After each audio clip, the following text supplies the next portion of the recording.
तर कोणीही गेला म्हणून राजापूर तालुका थांबणार नाही असं शिवसैनिकांनी म्हटलंय। बाळासाहेबांचा चाबूक कुठेतरी हरवला असं देखील शिवसैनिकांनी म्हटलं। पक्षप्रमुखांनी आदेश दिल्यानंतर पुन्हा चाबूक बाहेर काढू अशी प्रतिक्रिया यावेळी शिवसैनिकांनी दिली आहे। फुटणाऱ्यांना चाबकाचे फटके द्यायला आम्ही कमी पडणार नाही असंही त्यांनी म्हटलंय। राजापूर तालुका आपल्याला जोडायचा आहे अशी प्रतिक्रिया शिवसैनिकांनी दिली आहे। माझ्या परटवली गावामध्ये पाहिलं की एक हौशे 4 लोक गेले।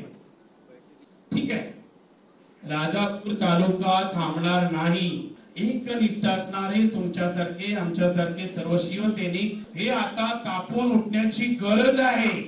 आणि आम्हाला असा आदेश कोणाकडून तरी आला पाहिजे ना की जावा आणि तोडा द्या, फोडा द्या, फोडा त्यांच्या गाड्या।